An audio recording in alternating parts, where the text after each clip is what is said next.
अगर परमेश्वर ने यह कहा कि तुम लोग जाओ और सब जातियों के लोगों को चेला बनाओ, तो यह किसके फायदे के लिए है? कैसे तुम्हारा फायदा कैसे होगा? ये तो काम मिला तुम्हें, फायदा कैसे है? क्योंकि अगर परमेश्वर ये कह रहा है कि तुम सेवा करो, इसका मतलब वो तुम्हें याजक के रूप में देखता है। अगर वो तुम्हें याजक के रूप में देखता है तो वो ये भी देखता है कि मेरे याजकों के लिए पानी बेस्ट हो, दाख बेस्ट हो, घर बेस्ट हो, मैरिज बेस्ट हो, लाइफ बेस्ट हो। इसका मतलब वो फायदा परमेश्वर का हुआ कि तुम्हारा हुआ। इस दुनिया में ऐसा एक भी वचन नहीं है जो परमेश्वर ने अपने फायदे के लिए लिखा हो, या ऐसा अपने लिए कुछ कहा हो जो तुमको परमेश्वर ने कहा हो, चाहे वो तुम्हारी पवित्रता ही क्यों ना हो, चाहे वो तुम्हारा सेवा करना क्यों ना हो, चाहे वो तुम्हारा परमेश्वर के आगे पीछे घूमना, प्रार्थना करना, फास्टिंग करना क्यों ना हो। उसमें से एक भी वचन ऐसा नहीं है जो परमेश्वर ने अपने फायदे के लिए कहा हो कि मेरा फायदा हो जाएगा जब तुम ऐसा करोगे। तो बाइबल कहती परमेश्वर ने आपको अपनी सहभागिता के लिए बनाया। बाइबल कहती परमेश्वर ने आपको इसलिए बनाया कि आप परमेश्वर के साथ संगति कर सकें और उसका सारा फायदा आप ही को वापस मिल सके। आमीन।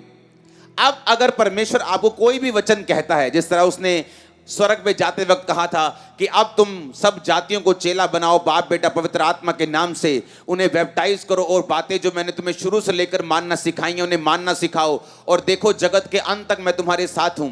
इसका मतलब परमेश्वर ने तुम्हें इसलिए कहा था ताकि वो तुम्हें याजक पद दे सके, तुम उसकी सेवा कर सको, वो तुम्हें बेस्ट से बेस्ट दे सके, वो तुम्हें इजरायलियों की तरह सुरक्षित रख सके।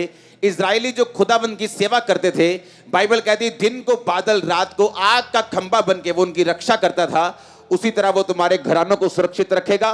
बाइबल कहती परमेश्वर ने सोना और चांदी निकाल कर लेके आया, उसी तरह वो तुम्हारी फाइनेंस की सप्लाई को पूरा करेगा। बाइबल कहती वो उनको सुबह और शाम मन्ना खिलाता रहा, उसी तरह वो तुम्हारी फूड की सप्लाई को पूरा करेगा। बाइबल कहती कोई भी दुश्मन, कोई बड़ा राजा ऐसा नहीं था जो उनको हरा सका। परमेश्वर तुम्हारे दुश्मनों से तुम्हारी सुरक्षा करेगा और तुम्हें जिताएगा।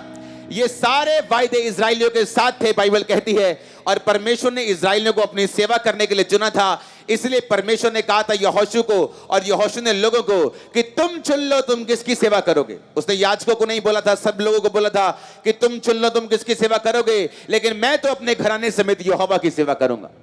आमीन। और सबको बोला था, उसने सिर्फ याजकों को नहीं, सबको बोला कि तुम चुन लो तुम किसकी सेवा करोगे, लेकिन मैं तो अपने घराने समेत यहोवा की ही सेवा करूंगा। लेकिन इसका मकसद परमेश्वर को फायदा पहुंचाना नहीं।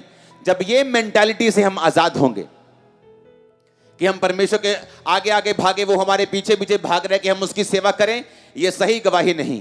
कि मैं सेवा नहीं करता, प्रभु मेरे पीछे पीछे भागता था कि सेवा कर, ये राइट टेस्टिमनी नहीं। वो सेवा परमेश्वर इसीलिए कह रहा है कि तुम बचे रहो, तुम्हारा घराना बचा रहे। आमीन। हमारे YouTube चैनल को सब्सक्राइब करें ताकि आप परमेश्वर के गहरे वेदों को जान सकें कि कैसे आप परमेश्वर में बढ़ सकते हैं, कैसे आप दुष्ट आत्माओं से, नशों से, बीमारियों से और वंशों के श्रापों से आजाद हो सकते हैं।